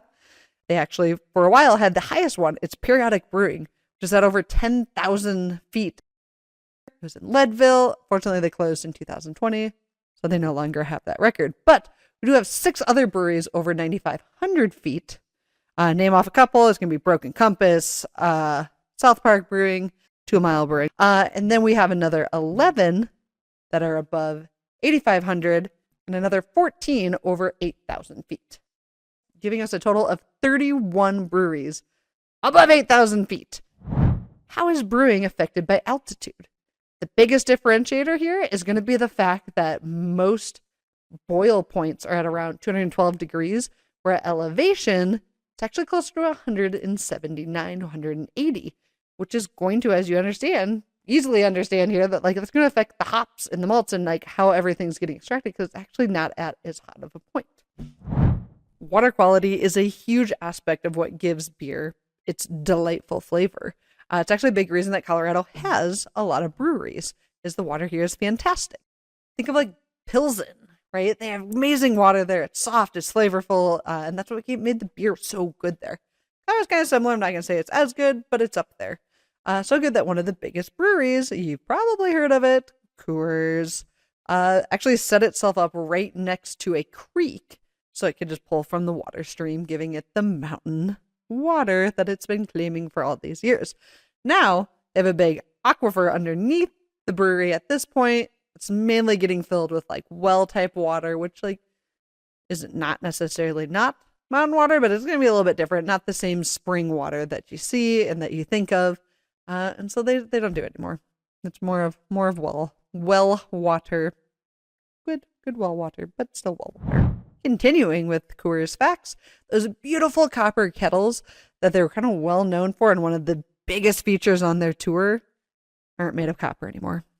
They're stainless steel. They're just made to look that way because the old ones got worn out and got used, and they just don't last as long. So they switched it up, kept the prestige, kept that nice look, but it's fake. It is not copper anymore. One of the most prestigious trails that you can follow along of historical brews is actually still open today. You're going to go through breweries that have traditional styles. They brew traditionally, and they have monks brewing them. You're going to go up into the mountains. You're going to go down low into the valleys. The trail is called this. Now, I do a lot of like, how do you pronounce this? And I had no chance even after listening to that. So here's the name. The link will be below. Check it out. Really cool trail. If you've done it before, please let us know. If you haven't, if you do it, let us know. We want to do it. Maybe we can do it together. As always, I feel a whole lot wiser and full of sips after that beer fact fullness. You know, from Chelsea. Most people have that feeling after hanging out with me, is they just feel so much smarter. I do love that. So again, like listening to the crowd, everybody loves the sips of wisdom, the beer facts, the history, because it's good fun facts. Good fun clean cotton. What? Good fun facts. Cotton. Good fun facts. Good clean fun There we cotton. go. Oh, there it is. I get what Is you're that going right? for. It's better. Good clean family fun There we go. cotton. Fun facts are fun. Anyway, so thank you for that. The mountains are calling. That's been our theme this week. Hope you enjoyed. As always, welcome to our little corner of the world of beer and food pairing that we like to call Brews and Bites. Brews and Bites. As it's been for this episode, we're going camping. We're going and camping. we're in the mountains. Because the mountains are calling. Yeah. There's going to be, Three? It's a 3-part series. 3-parter. We're going snacks to dinner to dessert. Because that's like what you do in when you that camp. order. Yeah. That's what you do when you camp. You eat some chips. You cook up some brats. And you have a s'more. Now, We what do take you it pair all. with that? You'll know after this. Enjoy. Watch and learn. Oh, yeah, there you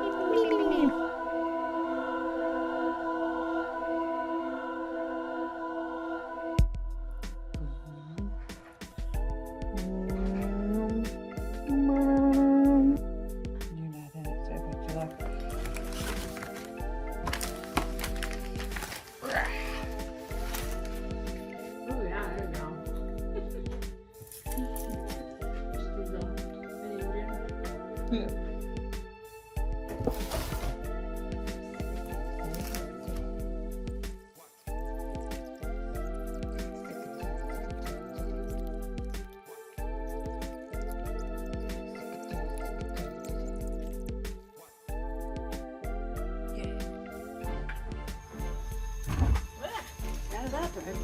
Turn it on the backside. Yeah. Oh, yeah. That's nice. We cook the wings. Oh, yeah, that's good. Rotate. Oh, yeah, that's nice.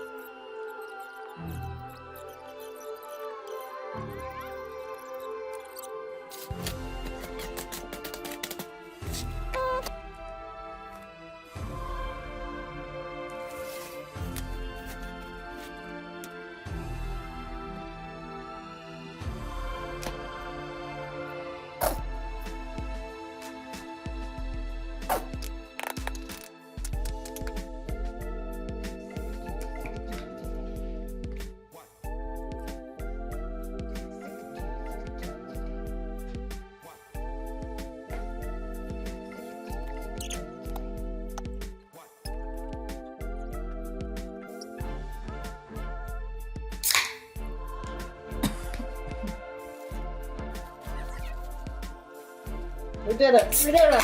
All right. We camped. We camped at home. The mountains were calling. We couldn't quite get there in time. So here's our first pairing. We did a height lager with potato chips. Yeah, it's the snack of the day. Yeah. You gotta have the nice light beer with the nice light snack. I forgot to grab this one some water. We got it.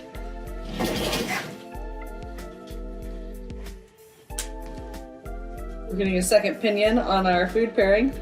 Minus the beer part, just the food. See if it's any good.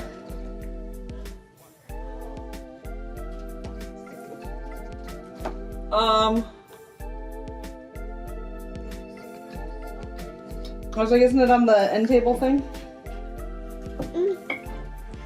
There it is. She's pairing with water.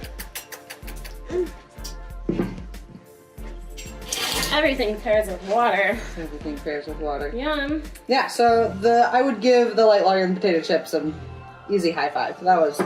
Oh yeah. I want to go with the 4. I think they're both really, really great together. Yeah. They, like the saltiness just made you want to keep drinking more because it's light. Yep. You just keep drinking more anyways, so that's all good together. I didn't think like either like crazy elevated each other. They're good together, so it wasn't like this Ruffles became 10 times better. So I'm gonna give it a 4. Yeah, I'm down with the 4. Okay. Salty food and light lagers, like it's always a match made in heaven. And then the light malt kind of gave that contrasting opinion to the salty sour cream and onion ruffle chip. Yeah, and then again, like the carbonation is always great for that sort of palate refresh, right? And those light lagers have a great carbonation to them. I'm also gonna go with the 4 out of the 5. Cool. Delicious. There you go. Usually enough for any whiskers. Don't talk to my dog like that. When I put her whiskers on my inner thigh. Remy, get out! Get out while you still can. Alright, so this one's gonna be, we wanted to get like an amber or like a Vienna lager. They just didn't have one, so we went with Dunkel. Yes, dark lager. Dark lager. Classic. A little bit maltier. I was like kind of wanting a little bit more of like a little bit of the hop forward, but these are really good. Yeah. And we're hoping that it basically pairs really nicely with the meats. Was jumped in on the meats with me, the not meats, possible. And I'm kind of hoping that the roastiness of the malts and the bit of the extra smoke from the fire is gonna. Yeah, that's what I'm looking for. Same, just these couple nibbles, already getting that. So looking forward to see how it comes out. Yeah, we'll see. Cheers to that. No!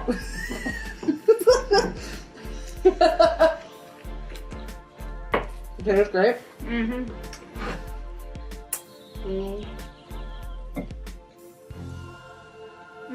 Nothing like a over the fire brat.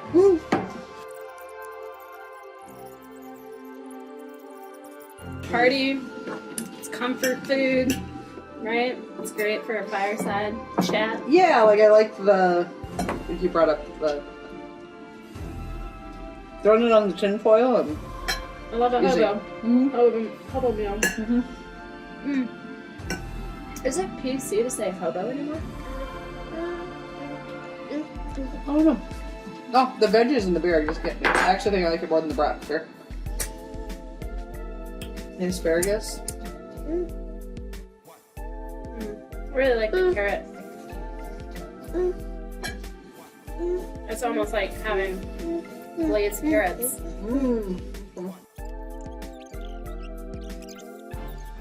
Yeah, I'd give it a 5 out of 5. Going 5 out of 5? I'm gonna go 5. I'm gonna keep holding on to my 5 card for a while. I'm gonna keep with the. I'm gonna give it a 3 on the brat. Did you overcook it? And a 4 on the veggies. I think the butter is helping. It's a big part. I'm really digging the asparagus flavor with the malts. The beer is like, because the brat is dry because I overcooked it. I think it was greasier. I think that would like hit home a little bit more. Okay. But because we just don't have the grease because it's not a real brat, it just kind of is what it is. I So do recommend the brioche bread. That's pretty dope. how about you? Yeah, I give it 5 out of 5. Like I said, to me it's that perfect like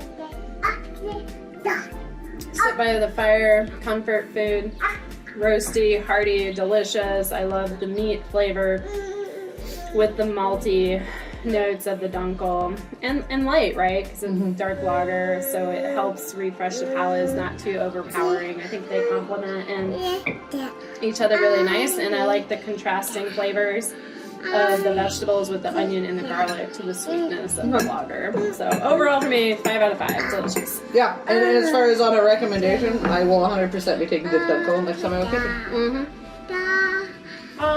That's hands down. That's gonna happen. So that Dunkel camping, 5 out of 5. Dunkel camp. I'm gonna call it that. Ooh, Dunkel camp. good brand. Don't take it. Might be in our brewery. Oh.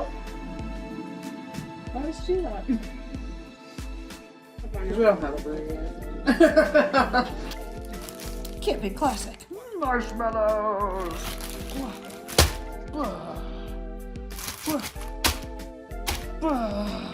Chocolate. Nom nom nom nom nom. Graham crackers. Yum yum yum. Yum yum.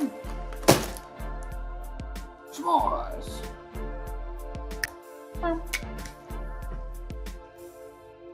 Get the pig marshmallow, get out of here. Boop. Boo boo. Yeah. I didn't do the big ones. I thought you didn't like the big ones. For s'mores, they're the right choice.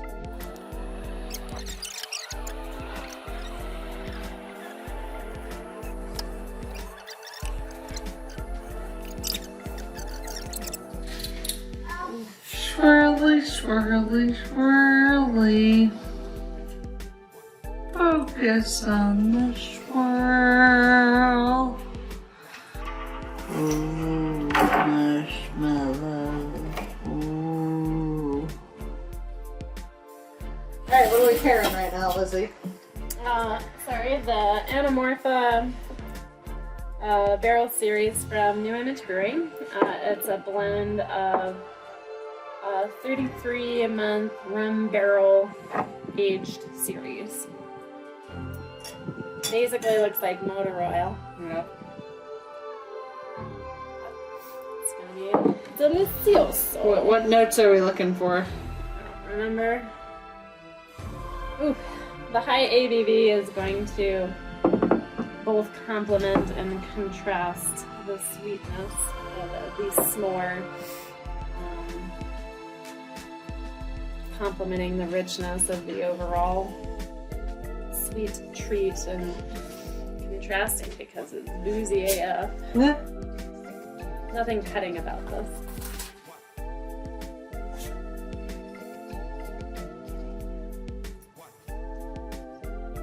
And really get the rum. Yeah. Mm-hmm.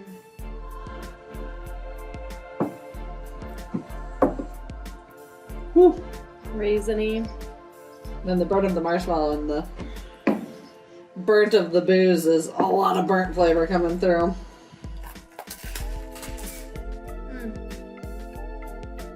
A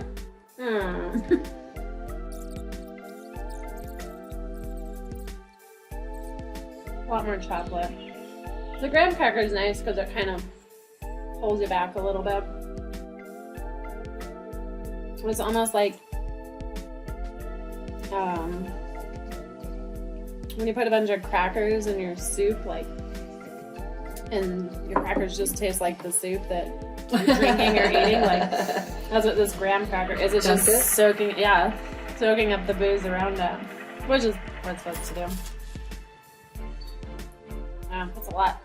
Very rich. Mm-hmm. It's a lot of rich going on. Right, graham cracker on the table. Yeah. I got. You know why I never eat these when I'm actually camping? What? Because they get everywhere.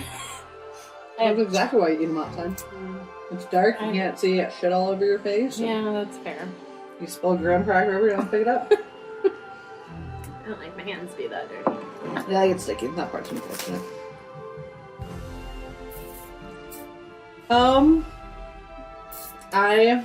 Because of my preferences on pairing, I'm not in love with this one. I'm gonna go with the teal. Oh wow, Yeah, it's too much for me. there's a lot. Doesn't mean it's like doesn't pair well. It's too much for my preference. Too much for me personally. I'm not into that much of the rich. I tend to like the contrasting so much more. I like. I think the porter would have done. Hi. Yeah. Something to cut the richness. Yeah, exactly. If you like rich, it's 5 out of 5. Yeah, 100%. I was gonna go 3. Yeah. I do like it. Obviously, I'm slowing down though, but like, definitely want something to help cut the intensity. So there you go. If you're looking for something to really intensify your s'more, barrel aged series is the way to go. That's a great way to put that. Because that's exactly what it is. S'mores are like borderline too sweet for me, anyways. I don't need the more intensified. This is a lot. But I'm not that big of a sweet tooth person, delicious. so no. I do like the rum hints that are coming through off the chocolate, though. Especially in like the back flavor, you still have the s'mores going on and the graham cracker in your teeth, and that with the rum is really good together. So yeah, I think you nailed it. With like if you want it intense, this is the way to go. So finish up your night and make sure you can fall asleep. That'll do it. Ooh. 3-course meal, camped. The mountains are calling. Can't wait to hear your stories about it. Yeah.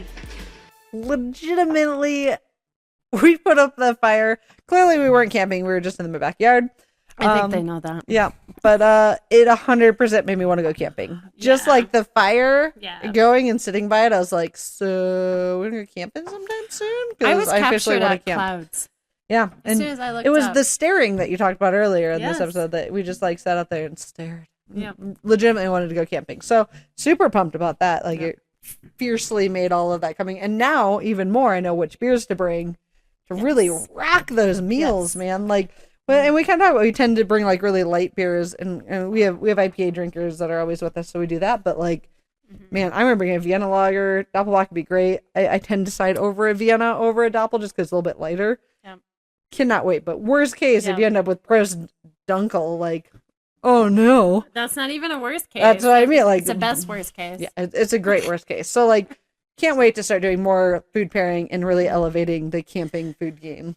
And we'll have more as the summer goes on because we're going to be out camping, or we're going to be thinking about it because often looking at those mountains and thinking about going into them all the time. So That's it. hope you enjoyed. If you liked any little bit of this, consider supporting us by grabbing a basic beer and food pairing book offered to you by yours truly. It's out there in the wild. Links are included in the description below. You can also check us out on Patreon. We'll have a lot of bonus content, extra beer and food pairings, extra raw footage, you name it. It's all going to be on there. Like my raw kimchi in rice lager. That'll be there. That's what you get. Okay. That's what you get. And then we're going to wrap this up with our top 10. As we do. That's what we do. And I know you're going to be surprised. This is about the ocean calling. Oh, yeah. We're going to do that. Like a total surf and turf. Oh, my God. My mind is blown. It's actually about the mountains calling. Oh. Don't be discouraged by Liz's excitement. Fair. There's not an ocean near us. We're about as far away from an ocean while being in the U.S. as we could be. Yeah. We're like dead center. Yeah. Very landlocked. Yeah. These are our top 10 places to drink in the Colorado Rocky Mountains this summer. If you're out and about, you're camping. Yeah. And you're leaving the campsite, you're going to the campsite, or you're bored of the campsite. Need some beer at your campsite. There you go. Place to get it. Let's do it. Getting out of the city, getting to the mountains with number 10, Red Leg Brewing Company, which is in Colorado Springs. You can do the hike of the garden and the gods, refresh yourself afterwards after a toasty warm day running around there with some beer.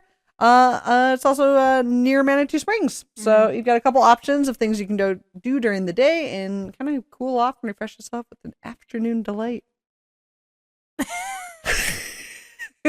Did not see that coming. All right. Number 9, we went with Telluride Brewing Co. If you're in the Telluride area, of course, it's great for mountain views. It's great for hiking. It's great for relaxing. However you want to go about it, grab a beer, get to the brewery.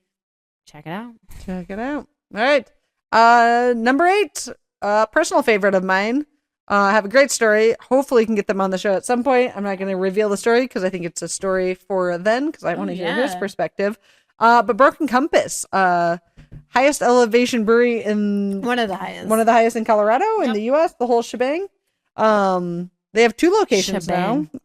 Great brewery, great beer, great mission, incredibly friendly owners, and I don't know, just like one of those breweries you walk into and you're like, I can just feel the goddamn love in this place. Oh yeah. So 100%. Love Broken Compass. Number 7, as no surprise, they made our tour and interview today. Outer Range. Fantastic for environment, feel good vibes, let alone the hazy IPAs. The views are unmistakable. And hey, they're right off of I-70, super easy access. And if you're in France, they're also in the Salange area. So check them out. They just opened up on 4/20 of this year. Yes. Number 6, a brewery we recently went to and didn't, before we did our writing day up on our little Airbnb. We hit these guys up first. Howl Wind Brewing and Blending. It's women owned. It's up in Rollinsville. It's a short drive if you're like in like the foothills area of the Denver. And they have a lot of really great local music. They've got art. They've got coffee. They kind of have that really whole roundabout fun. You go there and you kind of just want to hang out all day.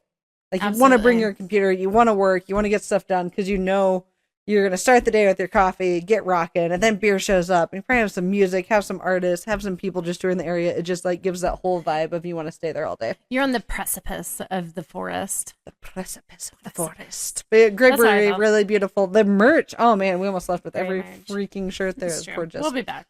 Yeah. Because we're going to do an interview too. Number 5 was actually on my controversial list of give a fucks for quite some time, but they've made number 5. That's West Down and Bound out of Idaho Springs. I tell you what, they're pumping out gold and silver medal winning IPAs. Yeah. West Coast IPAs.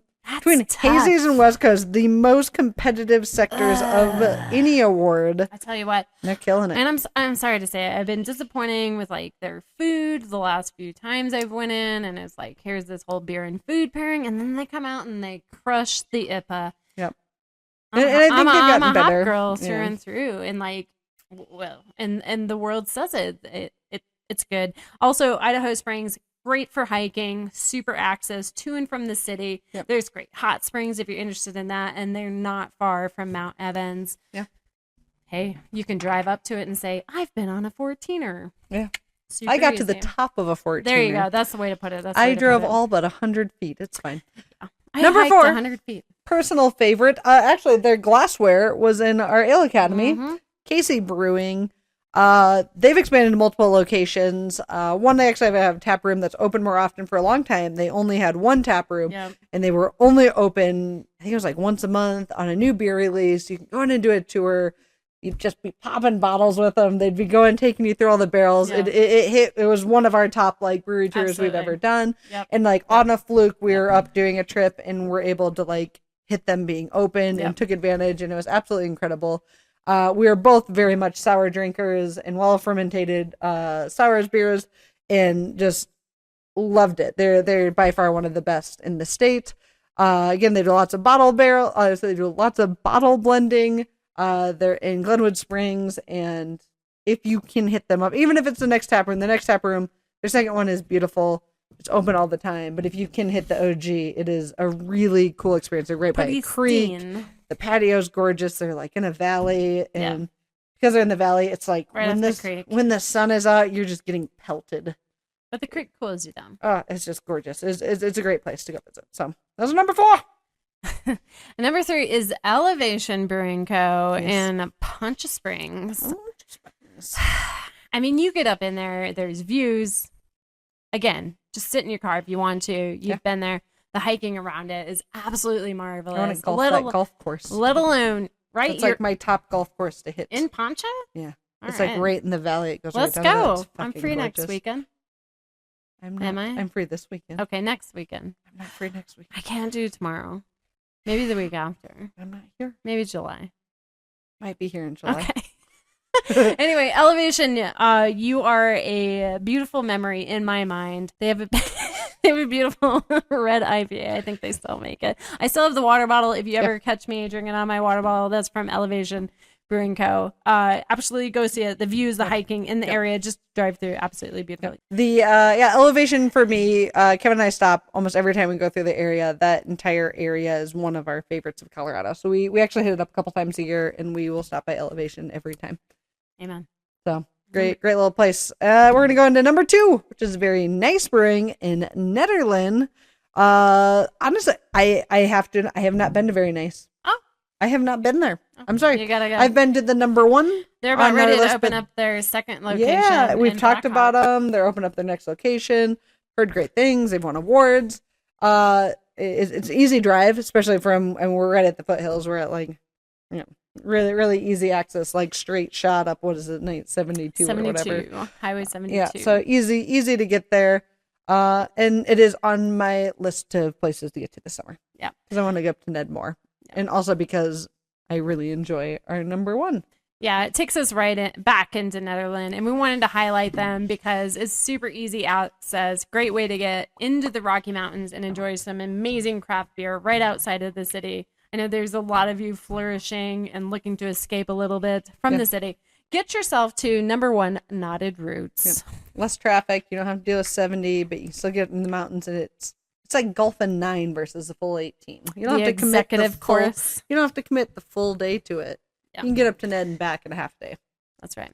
Known for some really excellent simple drinkers. I would say hazy, complex, insane mixes. Well, there you go. I would say the opposite. Like, they do bonkers. They do like crazy fruit blends. They do milkshakes. They do hazies. Like, they push the boundaries of like how far a hazy IPA can be pushed. You see how we messed up who was supposed to read who? Yeah. I feel like we did. You should have doubled up on very nice. That's all right. That's all right. I think it worked out really well. That's fun. Get yourself there. Yep. Trying to get on their radar. I mean, go for a hike and then Yeah. go drink a beer. That's what you Netherlands do. perfect for It's him. the Colorado day. Yeah, I mean, there's nothing Summer. more Colorado than that. Can't wait for summer days. 3. We did it. We made it. Got through. All 10. Wrapping up. This week's Body by Beer podcast. That's you. Oh, it is. That's it. Oh my God. Thank you so much for joining us again on another week. As we said at the beginning, this is the middle of our season. So we're going to be taking a break. We're going to take an intermission. This is episode 5. New merch intermission break. That's right.